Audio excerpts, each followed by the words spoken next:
Short people problems. Always having trouble, especially when you have a tall horse.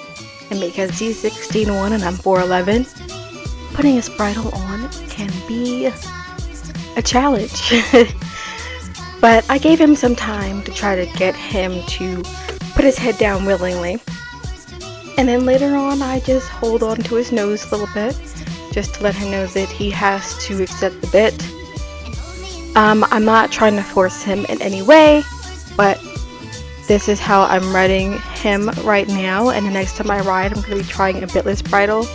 But we're working on leg cues and voice cues and just getting him to listen to my seat so I don't have to use my hands when I'm trying to stop him. So we're working on our whoa and go. So this is me and Kowboy and I's third ride. I did not walk him around. I didn't lunge him at all. So this is just him. This is his freshness.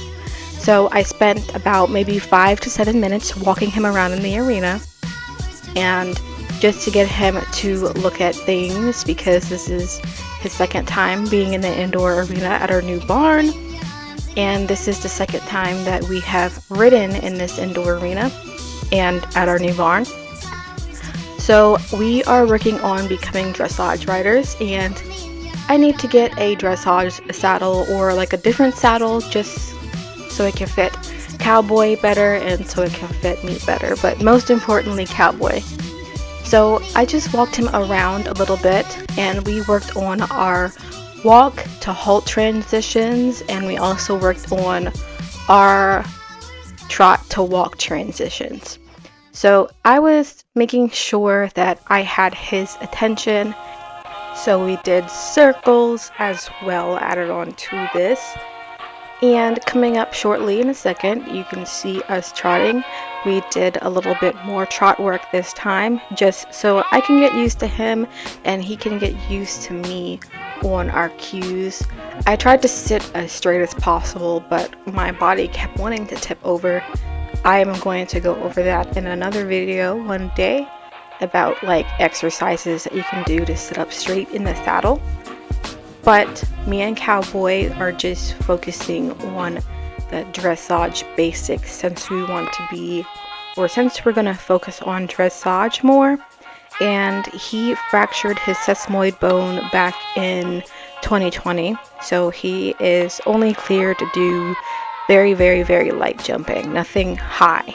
But I think for us it is the perfect thing to do to start back to just only doing like lower level dressage in the beginning, just so I can get back to riding consistently and just so he can know what his new job is. So here we are doing another halt, and I'm giving him scratches because he's such a good boy. And we are going back to our walks. I'm not sure if I'm doing any more transitions. I'm watching this with you as I'm seeing it on the screen, so I'm not really sure what's next. I did take this video, I think, on Saturday, so actually no, I think it was Friday, so today is Sunday, and I didn't really get that much chance to like watch the whole film. So here we are again doing another trot, and he has the perfect trot. The thing we are also working on is that he likes to speed up going the long way. So what I did is I started off by going the short way, like trotting in only the corners and halting before we get to the long end of the arena, and then I would trot him on the long end of the arena. And then if he was getting too fast, I would do like half halts, and also what they say is to do seesawing. So that's what I'm doing with my hand. I'm not pulling directly back on the bit, but I'm moving the bit left and right just so he can, you know, calm down and chill out a little bit so he doesn't have to have this super speedy walk. And I was also trying to do a figure 8 here with him, but he is very, very responsive. And he wasn't really going that fast, which I was surprised because the first time I rode him, he was being a speed demon trotting down the long side of the arena. So that is our focus right now, is to make sure that we can have a very balanced and calm way of going from walk to trot and just trotting around the whole arena. I think I ended up trotting 2 full laps around the arena with him, and he was just so perfect. My legs were getting tired by the end of this, or by the beginning, but I tried my best. So here we are again, and he's relaxing. I love it when he puts his head down a little bit, and also he has like a roller in his bit, so that's why he keeps opening his mouth, or while he's licking his lips, because he's playing with his roller.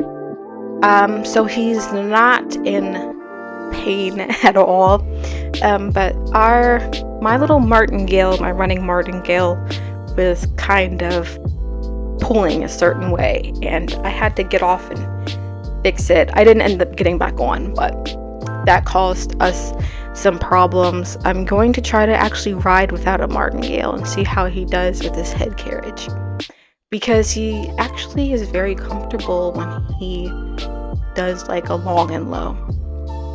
And we are trotting down the long side of the arena again. And okay, yeah, we're back to the walk. I think I was trying to relax him a little bit more, and here we are. He is just so perfect. I cannot wait to see what he looks like in the years to come, with his whole body, his muscles, and just how he carries himself when we trot and not having the high head. But he is just super amazing. I would say I kind of would say he's amateur friendly, but maybe not like that amateur friendly. Like, I wouldn't throw a beginner rider on him, because he will try to take advantage of you. Like, if you want him to stop, you can pull back on the reins and he just won't stop. So there is some technique that we have to work with when I'm riding on him. And this is the part where my martingale ring got stuck to the bottom of the bit, and I could kind of feel him just acting a little bit different, and I was trying to get him to ride in different place, but I ended up getting off and taking that off, and he saw the little horses going out for a trail ride, and he was like, "Oh, what's that? Is there danger?" So I took him over there to see what was going on, and also Oliver was calling out to him. So we are coming up to the end of the video when I take his tack off and when I go groom him. And I also, after this, I took him into the wash stall and gave him a cool down, since it was pretty hot this day, but he wasn't that sweaty at all. There will be more videos coming soon of me and Kowboy's journey, and also I do plan on taking Oliver on a trail ride around the barn, but right now he is taking he took his last week of medication for an infection that he caught from one of the horses at the old barn. So thank you guys so much for watching. Make sure you like, subscribe, and comment, and hit the notification bell down below so you can be notified when I post. My videos will be going up every Wednesday and Saturday, and occasionally I will post short videos just so you guys can get a sneak peek of what is going on in the next video that you will be seeing. And also share this video with your friends, your equestrian friends, your family, so they can also follow our journey and to see what it's like having a thoroughbred, because this is my 3rd thoroughbred, I believe. Yeah, it's my 3rd thoroughbred. So, but Kowboy was doing very well, and this was also his first time being on cross ties, and I trusted him enough to cross tie. I normally don't cross tie, but anyways, thank you guys so much for watching this video. I will see you in the next one. Have a good day. Bye.